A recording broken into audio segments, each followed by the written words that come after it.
சிறிது நேரத்தில் விஹான் அவன் அறைக்கு செல்லவும் ஆரவுக்கு அரவிந்திடமிருந்து ஃபோன் வந்தது, வெளியே வர சொல்லி. அதை கேட்டு அதிசயத்தவள், நீ இங்கே வந்திருக்கியான்னா அப்போ உள்ள வாயேன் எனவும், அதெல்லாம் வேண்டாம், நீ கொஞ்சம் வெளியே வா என அழைத்தான். ஆறு பேசுவதிலிருந்தே அரவிந்த் வந்திருப்பதை அறிந்த பூஷியும் பூர்ணியும் அவளுடன் வெளியே சென்றார்கள். காரிடாரில் நின்று கொள்ள ஆறு மட்டும் வெளியே மெயின் கேட்டிற்கு சென்றாள். அவளை கண்டதும் ஒரு பார்சலை அரவிந்த் நீட்ட, என்ன இது என புரியாமல் கேட்டவாறே வாங்கி பிரிக்கவும், நீ தானடி கால் பண்ண, டெய்லர் ஷாப்பில் போய் ட்ரெஸ் வாங்கிட்டு வர சொல்லி என்றான். அவனை புரியாமல் பார்த்தபடி, ஆமாம், ஆனால் அதை இங்கேயே கொண்டு வந்து தர, வீட்டுக்கு எடுத்து போக வேண்டியது தானே என கேட்டவளை வித்தியாசமாக பார்த்தவன், ஹே, டெய்லர் தாண்டி சொன்னார் நீ இங்கே இருந்தே கல்யாணத்துக்கு போக போறேன்னு, அப்புறம் ட்ரெஸ்ஸு ஈவினிங்கே வேணும்னு சொன்னியாமே, அது விளக்கவும், அட லூசே என்பது போல அவனை பார்த்தவள், அது அவனுக்காக சொன்னதுனா, அவன் தைக்காமல் லேட் பண்ணினானா, உழல்வாய்க்கு என கண் சிமிட்டியவள், அதற்காக உனக்கு தெரியாமல் எப்படி இப்படி பிளான் இருக்கும் என்றாள். மார்னிங் இங்கே இருந்து பிறகு ஏதாவது புது பிளானாக இருக்கும் போலன்னு நினைச்சேன் என்றவனை கண்டு சிரித்தவள், எனக்கு ஒரு கால் பண்ணி கேட்டிருக்கலாமே என்றால் ஒரு புன் சிரிப்போடு. பின் சரி, பரவாயில்லை, எப்படியோ ட்ரெஸ்ஸு கைக்கு வந்தாச்சு என சந்தோஷித்தவள், இதை நீயே வீட்டுக்கு எடுத்துட்டு போ எனவும், இல்லை, நான் என் ஃப்ரெண்டை பார்க்க போறேன், நீயே எடுத்துட்டு போ என்றவன் வாய் சொல்லிவிட்டு கிளம்பி விட்டான். ஒரு புன்னகையோடு உள்ளே நுழைந்தவள் உள்ளே நின்றிருந்த இருவரிடமும் நடந்ததை சொல்லவும், அங்கு வந்த விஹான் தன் தங்கைகளிடம், யார் அது வந்துட்டு போறது என்றான் சற்று கடினமான குரலில். ஓ, அதுவா, மாமா பையனா என பூர்ணி ராகம் பாட, மாமா பையனா, யாருக்கு என்றவனின் பார்வை ஆறுவின் மேல் அழுத்தமாக பதிந்து விலகியது. யாருக்கா, நமக்குத்தான், நம்ம பெரிய மாமா பையன்தான் என விளக்கியவளை கண்டு குழம்பியவன், ஏன் வெளியே இருந்து பேசிட்டு போறாரு, உள்ள வர வேண்டியது தானே என்றான்.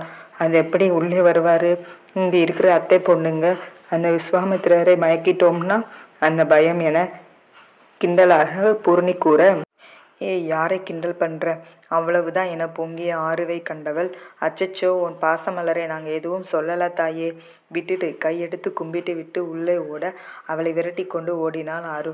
இதை கண்டவனுக்கு புன்னகை வர லேசாக சிரித்தவனுக்கு ஆறுவுக்கு அரவிந்த் மேல் உள்ள பாசம் நன்றாகவே புரிந்தது. அரவிந்த் வந்து நின்று ஃபோன் செய்து ஆறுவை வரவழைத்தது என அனைத்தையும் தன் அறை ஜன்னலில் இருந்து பார்த்து கொண்டுதான் இருந்தான் விகான். முதலில் யார் இவன் என்ற கேள்வியோடு பார்த்தவனுக்கு அவர்களின் இருவரிடையே இருந்த உரிமை கலந்த பேச்சு கண்டு யார் இந்த புது வில்லன் என்றே தோன்றியது. ஏனெனில் விகான் இதுவரை அரவிந்தை நேரில் பார்த்ததில்லை. அதற்கேற்றால் போல் இன்று பைக்கில் ஹெல்மெட் அணிந்து அமர்ந்தபடியே பேசி செல்லவும், தான் செய்து கொண்டிருந்த வேலையை பாதியிலேயே நிறுத்திவிட்டு கீழே இறங்கி வந்தான். அவனின் கேள்விக்கு பூர்ணி வேற மொட்டையாக மாமா பையன் எனவும், இருவருக்கும் அத்தை பையனை சமாளிக்க முடியவில்லை, இதில் புதுசா மாமா பையன் வேற இவளுக்கு என்றே தோன்றியது. அதன் பின் அவன் யார் என்று தெளிவானதும் தான் நிம்மதி எழுந்தது. ஆறுவையும் அவள் மனதையும் தன் பக்கம் திருப்ப இன்னும் என்னவெல்லாம் செய்ய வேண்டி வருமோ என யோசித்தவாறே உள்ளே சென்றான்.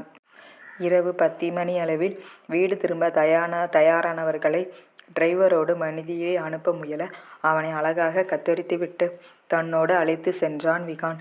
இத்தனை கஷ்டப்பட்டு தயார் செய்த உடை நாளைக்கு விகான் தன்னை அணியவிடப் போவதில்லை என்பதை அறியாமலேயே வீட்டிற்கு அவனோடு சென்று கொண்டிருந்தாள் ஆருஷா. விகானுடன் காரில் அகிலா முன் இருக்கையில் அமர்ந்து கொள்ள பின்னால் மற்றவர்கள் ஏறிக்கொண்டதும் ஆருவின் வீட்டை நோக்கி வண்டியை செலுத்தினான். 1/2 மணி நேர பயணத்தில் தான் இருவர் வீடும் இருந்தது. அம்மா, என் ட்ரெஸ்ஸை எடுத்துக்கிட்டீங்க தானே, மறந்துடலையே என்று ஆருவை திரும்பி பார்த்தவர், எல்லாம் எடுத்துக்கிட்டேண்டி, சேலை கட்டுன்னு சொன்னா கேட்குறியா என்றார் சலித்து கொண்டே.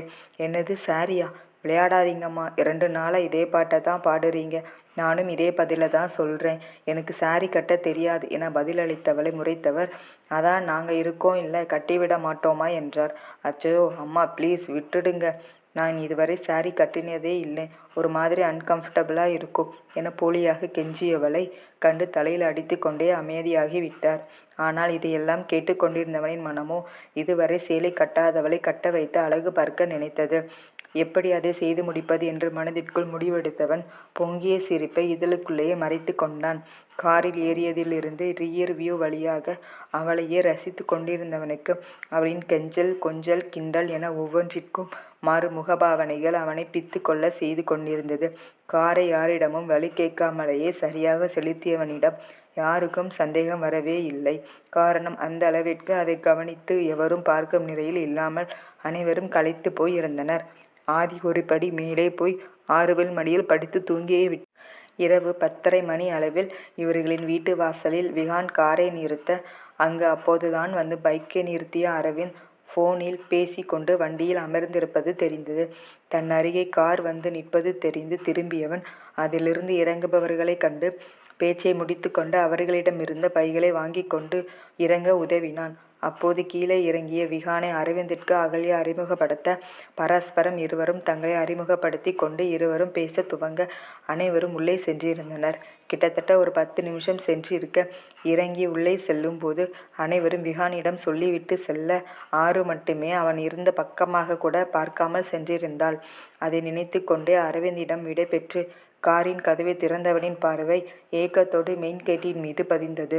சரியாக அதே நேரம் அவனின் தேடுதலுக்கு சொந்தக்காரி வெளியே ஓடி வந்தவள் அரவிந்தின் காதில் ஏதோ கிசுகிசுக்க, அவனும் ஆறுவிடம் தலையசைத்தபடியே ஆதியை எழுப்பி உள்ளே கூட்டிட்டு போகும்போது ஆறு மொபைலை காரிலேயே விட்டுட்டாளாம்.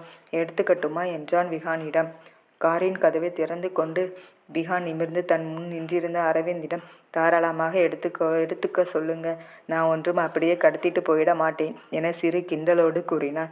இந்த கிண்டல் பேச்சை சற்றும் எதிர்பார்க்காததால் முதலில் அதிர்ந்தவன் பின் சுதாரித்து, ஓ, தாராளமாக கடத்திட்டு தான் போங்களேன், உங்க மாமா பொண்ணு தானே, உங்களுக்கு இல்லாத உரிமையா என அவனும் கேலியில் முடிக்க, அரவிந்திடமிருந்து இத்தகைய எதிர்பார்க்காதவன் ஒற்றை புருவ பதிலை தூக்கலுடன் ஆச்சரியமாக பார்த்து ஹஹா என அதிசயமாக சிரித்தபடியே, இப்படி ஒரு மச்சான் கிடத்துட்டா போதும், யாருக்கும் எந்த பிரச்சனையும் இருக்காது என அவனை நோக்கி கண் சிமிட்டியபடியே காரில் ஏறி தன் வழக்கமான வேகத்தை அதில் செலுத்தினான்.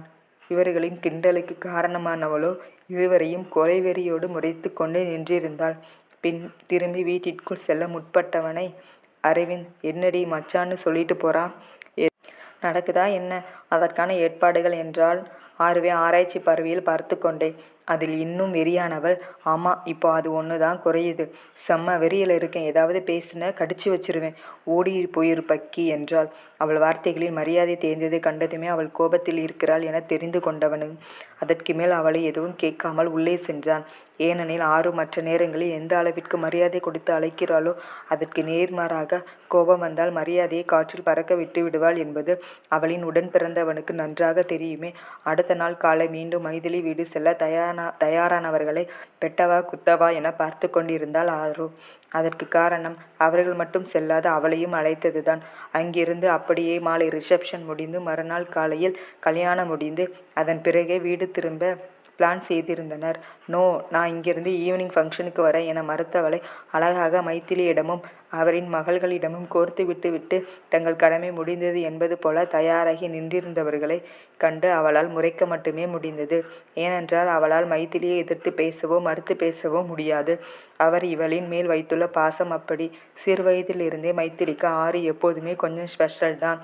தன்னை தவிர அனைவரும் ஒரே கட்சியாக நின்று இந்த முடிவை எடுத்து இருப்பதை எதிர்க்க முடியாமல் அங்கு காத்திருக்கும் அடுத்த அதை எதிர்த்து தெரியாமல் கிளம்பி சென்றாள். விஹான் இரவே மைத்திலியை பேசி குழப்பி, கல்யாண பெண்ணின் தங்கையாக லட்சணமாக பூர்ணி சிலை உடுத்துவதுதான் சரி என அவரின் வாயாலேயே ஒத்துக்கொள்ள வைத்திருந்தான். அவரும் காலையிலேயே பூர்ணியிடம் இதை கோர அதிர்ந்தவள் முடியவே முடியாது என மறுக்க, மைதிலி கெஞ்சலோடு வற்புறுத்தி கொண்டு இருக்க, தனக்கும் இதுக்கும் சம்பந்தமில்லை என்பது போல பேப்பரை விரித்து பிடித்து கொண்டு அமர்ந்திருந்தவனின் கண்கள் மட்டுமே அதில் இருந்தது. எத்தனையோ எடுத்து சொல்லியும் ஒத்துக்கொள்ள மறுத்தவளைக் கண்டு ஒரு நிலைக்கு மேல் சலித்தவர் சரி போ என சொல்ல நினைக்க, அவரின் சோர்ந்த முகத்தை கண்டு ஒத்துக்கொள்ளலாமா என பூர்ணி யோசிக்க, அவளின் மனதை சரியாக கணித்தவன் இப்போது தான் பேச வேண்டிய அவசியத்தை உணர்ந்து, ஆமாம்மா, ஃபர்ஸ்ட் டைம் கட்டுறா இல்லையா, தனியாக கட்ட அவளுக்கு ஒரு மாதிரி இருக்கும் இல்லை, அதே அவ வயசுல கூட யாராவது கட்டினா ஒரு கம்பெனியாக இருக்கும் என அழகாக எடுத்து கொடுக்க, அப்படி யாருப்பா இருக்காங்க என்றார் மைதிலி சலிப்பாக. காலையிலிருந்து பூர்ணியோடு போராடிய கலப்பில். அப்போது பூர்ணி சட்டென்று ஆறு இருக்காளேம்மா என்றால் முகம் பளிச்சிட, தன் பிளான் பழித்ததை நினைத்து தனக்குள்ளாகவே சிரித்து கொண்டவன் மீண்டும் அமைதியாகி விட, ஆறுவோடு இணைந்து சேலை கட்ட சட்டென்று ஒரு ஆர்வத்தில் பூர்ணி குதூகலிக்க, போடி அன்னிங்க 2 நாளா அவ கூட போராடி பார்த்துட்டாங்களாம், முடியாதுன்னு சொல்லிட்டா என்றார் இது வேலைக்கு ஆகாது என்ற பாவனையுடன். என்னம்மா இப்படி சொல்லிட்ட? உன் செல்ல அண்ணன் பொண்ணு நீங்கள் கொஞ்சிக்கிறதும் அவள் உன் பேச்சை மட்டும் கேட்குறதும் அப்பப்பா கண்கொள்ளா காட்சியாக இருக்குமே என கிண்டலில் இறங்க அதை கேட்டு புன்னகைத்தவர், இப்போதாண்டி குழந்தைய பேசி இங்கே வர சம்மதிக்க வச்சேன், மறுபடியும்னா அழுதுடுவா என்றார் பரிதாபமாக. அச்சச்சோ, ரொம்ப தான் பாசம் பொங்குது, வேணாம்னா போ என பூர்ணி முறுக்கி கொள்ள, இருடி வரட்டும் பேசி பார்க்குறேன் என சமாதானம் செய்தார் மைதிலி. அனைவரும் வந்து இறங்க மற்ற வேலைகளில் கவனத்தை செலுத்தி கொண்டிருந்தவர் கொஞ்ச நேரம் கழித்து மெல்ல பேச்சை எடுக்க ஒரேடியாக மறுத்தவளை ஏதேதோ சொல்லி கெஞ்சி கொண்டு இருக்க அவளோ அதற்கு மேலாக கெஞ்சி தப்பிக்க முயன்று கொண்டிருந்தாள். கஜினி முகமது போல் மைதிலி விடாமல் படையெடுத்து ஒரு வழியாக 2 மணி நேரத்திற்கு பிறகு அவளை சமாதானமாக தலையசைக்க வைத்திருந்தார். அவருக்காக மனமே இல்லாமல் பாவம் ஆர்வம் தலையசித்திருந்தாள்.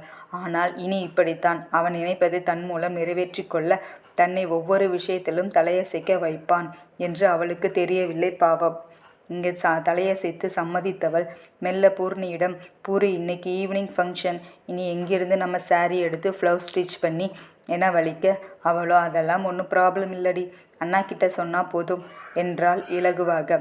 ஆமாம், இவன் பெரிய வீராதி வீரன் என மனதிற்குள் நொடித்து கொண்டு ஆறு அமர்ந்து இருக்க பூர்ணி சென்று விஹானிடம் ஏதோ சொல்லவும் அதற்காகவே காத்திருந்தவன் அதை வெளியில் காட்டி கொள்ளாமல் சம்மதமாக தலையசைத்து ஃபோனை எடுத்துக்கொண்டு அங்கிருந்து நகர்ந்தான். அடுத்த அரை மணி நேரத்தில் பிரபல ஆடை வடிவமைப்பாளர் நேத்ரா குமார் தன் உதவியாளரோடு வீட்டிற்குள் நுழைந்தார்.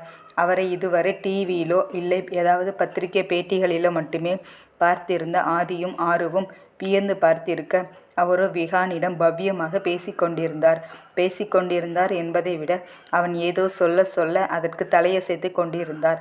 இவர்கள் முன்னால் கடை விரிக்கப்பட்டிருந்த சேலைகளில் அழகு கண்ணை பறிக்க எதை எடுப்பது என தெரியாமல் முழித்து கொண்டிருந்தார்கள். அதன் பளபளப்பும் தரமும் அதன் விலையை பறைசாற்ற இவ்வளவு காஸ்ட்லியானதை எடுக்க தயங்கி ஒவ்வொன்றாக மறுத்து கொண்டிருந்தாள் ஆரோ. அவளையே மற்றவர்கள் அறியாமல் கவனித்து கொண்டிருந்தவனுக்கு அவளின் மனது புரிய மைதிலியை வைத்து இருவரும் ஒரே டிசைன் புடவையை வேறு வேறு நிறங்களில் கட்டுங்கள், அதுதான் அழகாக இருக்கும் என அவரின் வாயால் சொல்ல வைத்திருந்தான். ஒரு கட்டத்தில் இதை தவிர்க்க முடியாமல் ஆர்வம் அதேபோல் செய்ய ஒத்துக்கொண்டு பூர்ணியோடு இணைந்து தேர்வு செய்து கொண்டிருந்தாள். இவற்றையெல்லாம் அருகில் இருந்து கண்ட ஆதி, இத்தனை பெரிய டிசைனரின் ஆடையை தானும் உடுத்த ஆசையில நானும் சேலைதான் கட்டுவேன் என அடம்பிடிக்க தொடங்கினாள். அனைவரும் அவளை அடக்க முயல, அவளை மட்டும் கட்ட சொல்றீங்க, என்னை மட்டும் வேணான்னு சொல்றீங்க என அவளின் குழந்தைத்தனம் புரிய, உனக்கு சாரி தான் வேணுமா, இல்லை இவங்க டிசைன் பண்ண டிசைனர் சல்வாரா இருந்தாலும் ஓகேவா என்றான் விகான். அதை கேட்டு குதுகலித்தவள், எனக்கு சாரி எல்லாம் வேணாம், வாக், சல்வாரே ஓகே அத்தான் என அப்படியே பல்டி அடித்தாள். அதை கேட்டு பெரியவர்கள் அனைவரும் சிரிக்க அவர்களை போலியாக முறைக்க தொடங்கினாள் ஆதி. பிறகு ஒரு வழியாக இருவரும் ஒரே டிசைனில் வெவ்வேறு நிறத்தில் உள்ள சேலையை தேர்ந்தெடுத்து முடிக்கவும் பூர்ணி எடுத்த சேலைக்கு அவள் எந்த மாதிரியான டிசைனில் பிளவுஸ் வேண்டும் என்று விரும்புகிறாள் என கேட்டு அதன்படி அளவுகளை எடுத்து குறித்து கொண்டார் நேத்ரா. ஆரு தேர்ந்தெடுத்த சேலையின் கலரை ஏதோ ஒன்று சொல்லி மாற்றிக்கொண்டே இருந்தவர் கடைசியாக 4வதாக அவள் கையில் எடுத்த சேலைக்கு விஹானிடமிருந்து வந்த கண்ணசைவில் ஓகே செய்தார்.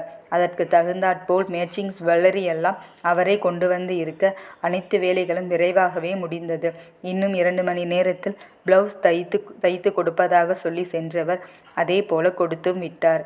மாலை திருமண வரவேற்பிற்கு அனைவரும் தயாராகினர். விஹான் பிரவுன் நிற பிளேசர், அதே நிற பேண்ட், கருப்பு நிற சட்டையும் அதே நிற ஷூவும் அணிந்து இளவரசனின் கம்பீரத்தோடு தயாராகி வர, அதே நிற டிசைனர் சேலை அணிந்து அதற்கு பொருத்தமான மேட்சிங் ஜுவல்லரி அணிந்து அளவான ஒப்பனையில் அழகிய இளவரசியாக தயாராகி வந்தாள் ஆரு.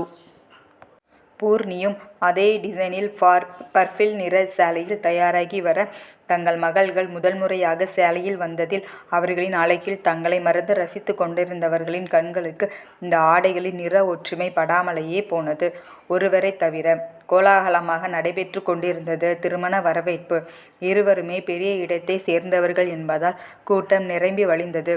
பூஷிக்கு அருகில் மணப்பெண்ணின் தோழியாக பூர்ணியையும் ஆறுவையையும் மேடையில் நிற்க வைக்க, ஏற்கனவே முதல் முறையாக சேலை கட்டியதால் ஒரு அவஸ்தையுடனேயே நின்று கொண்டிருந்தவள் மேடையில் ஏற்றி நிற்க வைத்ததிலிருந்து ஏதோ துணிக்கடை இருக்கும் பொம்மை போல எல்லோரும் தன்னை பார்ப்பதாகவே உணர்ந்தாள்.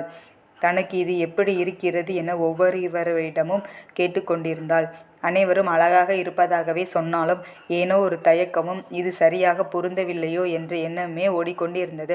ஒருவன் தன்னை விழுங்கி விடுவதைப் போல பார்த்து கொண்டும் அணு அணுவாக ரசித்து கொண்டிருப்பதையும் அறியாமல் அவ்வப்போது ஏதோ உறுத்தல் தோன்ற சுற்றி முற்றி பார்வையை சுழற்றியவளுக்கு எதுவுமே வித்தியாசமாக கண்ணில் படவில்லை. அவள் தான் மற்றவர்கள் கவனத்தை ஈர்க்காமல் பார்ப்பதில் வல்லவனாயிற்றே. ஆனால் இது வேறு அவளை உறுத்தி கொண்டு இருந்தது. அனைவரும் தன்னையே வேடிக்கை பார்ப்பதாக. அரவிந்த், அம்சா, வேந்தன், பூர்ணி, அவ்வளவு ஏன் பூஜிதா முதற்கொண்டு அனைவரிடமும் கேட்டு திருப்தி அடையாதவள் நந்துவின் வருகைக்காக காத்திருந்தாள். ஏனோ சிறு வயதில் இருந்தே அவன் சொன்னால் சரியாக இருக்கும் என்று இவளுக்கு ஒரு எண்ணம். மற்றவர்களைப் போல் கிண்டல் கேலிகள் எதுவும் சொல்லாமல் உண்மையை சொல்லி அதில் ஏதாவது மாற்றம் செய்தால் இன்னும் அழகாக இருக்கும் என்று தோன்றினாலும் தெளிவாக எடுத்து சொல்வான். அதனாலேயே மேடையில் இருந்தவள் அவனின் வரவேற்காக நொடிக்கு ஒரு தரம் வாசலையே பார்த்து கொண்டிருந்தாள். எங்கிருந்தாலும் அவளையே பார்த்து கொண்டிருந்தவனுக்கு அவளின் பார்வை செல்லும் திசையும் அது யாரையோ எதிர்பார்ப்பதும் நன்றாகவே தெரிந்தது. கிட்டத்தட்ட 1 மணி நேரம் சென்று இருக்க வாசலையே நோக்கியவளிடம் அகமும் முகமும் மலர்ந்து போக விடுவிடுவென மேடையில் இருந்து இறங்கி வாசலை நோக்கி சென்றவள், அத்தா, என் ட்ரெஸ் எப்படி இருக்கு என்றாள் அவளோடு. நந்துவும் அவளை தலை முதல் பாதம் வரை ஒரு பார்வை பார்த்தவன், யாருடா இந்த தேவதை, எங்கள் வீட்டு பொண்ணு எங்கேம்மா என போலிய ஆச்சரியத்தோடு கேட்கவும், என்ற சினுங்களோடு அவனை செல்லமாக அடித்தவள், எப்படி இருக்குன்னு சொல்லேன் என்றாள். உனக்கு என்னடா, ரொம்ப அழகா இருக்கு சேலை, உனக்கு அம்சமாக பொருந்தி இருக்கு என்றான். சற்று தொலைவில் இருந்து இவர்களே வெறித்து கொண்டிருந்த விகான் அதே நேரம் அத்தான் என்ற கூவல் கேட்டு தங்கள் கவனத்தை ஆருவும் நந்துவும் திருப்ப அங்கு விகானை அணைத்து கொண்டிருந்த மைக்ரோ மினி அணிந்த ஒரு அல்ட்ரா மாடர்ன் மங்கை தன்னை வந்து அணைத்து தியாவை விளக்க நினைத்தவனின் பார்வை ஆருவை ஒரு நிமிடம் விஷபத்துடன் அளந்தது. பிறகு அவளை பதிலுக்கு அணைத்தான். அடுத்த நொடி ஹாய் அத்தான் என காமினி இடது பக்கமாக வந்து அணைக்கவும் வேறு வழி இல்லாமல் அவளையும் இடது கையால் அணைத்து பிடித்தான். சரியாக அதே நேரம் அத்தான் என்ற குரலை கேட்டு ஆருவும் நந்துவும் திரும்பி பார்க்க முட்டிக்கு மேல் உடை அணிந்திருந்த 2 பெண்கள் இரு பக்கமும் விகானை அணைத்தபடி நிற்க அவனும் அவர்கள் இருவரையும் இடையோடு அணைத்தபடி ஆருவை வெறுப்பேற்ற வேண்டியே மயக்கும் புன்னகையுடன் மாயக்கண்ணனைப் போல் அவர்களோடு மிகுந்த ஆர்வத்துடனும் பேசுவதாக காட்டிக்கொள்ள முயன்ற காட்சியே கண்ணில் பட்டது. அதை கண்டு முகத்தை சுளித்த ஆரு, அத்தான் வா, நாம் அந்த பக்கம் போகலாம் என நந்துவை அழைத்து கொண்டு நகர்ந்து விட்டாள். ஆரு அங்கிருந்து நகர்ந்தது. இத்தனை பேர் முன்னால் அப்படி ஒரு ஆடையில் அவர்கள் வந்திருப்பது மட்டும் இல்லாமல் அவனை அனைவரின் முன்பும் அப்படி அணைத்திருந்தது பார்க்கவே சகிக்கவில்லை என்பதாலேயே. அது மட்டுமில்லாமல் மதியம் தான் அவன் ஆதியை உடைய விஷயத்தில் அழகாக கையாண்டதைக் கண்டு கொஞ்சம் கவனித்திருந்ததால், ஏனெனில் ஆதி எப்பொழுதுமே அடம்பிடிக்கும் ரகம். அவளை அரவிந்த் மற்றும் ஆரு நந்துவை அழகாக கையாளுவர்கள். அவளுமே இவர்களின் பேச்சை மட்டுமே கேட்பாள். அவளை இத்தனை இலகுவாக கையாண்டவனை பரவாயில்லையே என அவள் நினைத்திருக்க அது தெரியாமல் விகான் அவனே தனக்கு மூடி விழா நடத்தி முடித்திருந்தான். ஆறு சென்றதை கண்ட விகானுக்கு என் மேலே இவளுக்கு எந்த ஒரு ஃபீலிங்கும் இல்லையா என ஆத்திரம் வர அவளை வெறுப்பேற்ற வேண்டி அணைத்து பிடித்திருந்த தன் அத்தை மகள்களை உதறி விலக்கி சென்றான். விகான் திடீரென்று உதறவும் ஏன் என்று புரியாமல் திகைத்து இருவதும் விழிக்க இவர்கள் பின்னாலேயே வந்த இவர்களின் அன்னைகளும் குழம்பி நின்றிருந்தனர். உள்ளே நுழைந்தவுடன் கம்பீரமாக நின்றிருந்த விகானை கண்டு பூஷியை மிஸ் செய்தது போல இவனையும் மிஸ் செய்திடக்கூடாது என்று நினைத்து கொண்டே வரவும் அவர்கள் பெண்கள் அந்த வேலையை செவ்வனே செய்தனர். அதில் அதிசயத்திலும் அதிசயமாக விகானும் அமைதியாக இருந்தது மட்டுமல்லாமல் அவர்களோடு இனிமையாக பழகியதையும் கண்டவர்கள் என்னென்னவோ கற்பனைகள் காண அவனோ திடீரென்ற விலகி செல்வதின் காரணம் புரியாமல் குழம்பி நின்றனர். அவர்களின் வருகையின் நோக்கமே பூர்ணியையும் விகானையும் எப்படியாவது தங்கள் பிள்ளைகளை மணந்து கொள்ள ஜெயிடம் சம்மதம் வாங்க வேண்டும் என்றே. ஏனெனில் இவர்கள் பூஜியின் நிச்சயத்தின் போது ஊரில் இல்லை. ஜெய் வேண்டுமென்றே அவரின் 2 சகோதரர்களும் குடும்பத்தோடு மலேசியா சென்று இருந்த வேளையில் நிச்சயத்தை வைத்திருந்தார். ஊர் திரும்பியவர்கள் செய்தியறிந்து போலி கண்ணீருடன் ஜெய்யிடம், நாங்கள் என்னென்னவோ ஆசை வச்சிருந்தோம், இப்படி நாங்கள் இல்லாத நேரமாக பார்த்து இப்படி அவசரப்பட்டுட்டியே என அழுதனர். ஜெய் கொஞ்சமும் அலட்டி கொள்ளாமல் இருவருக்கும் ஒருவரை ஒருவர் பிடித்து இருக்கும்போது நான் என்னக்கா செய்யட்டும், அவர்கள் வாழ்க்கை அவர் முடிவு என்று கூறினார்.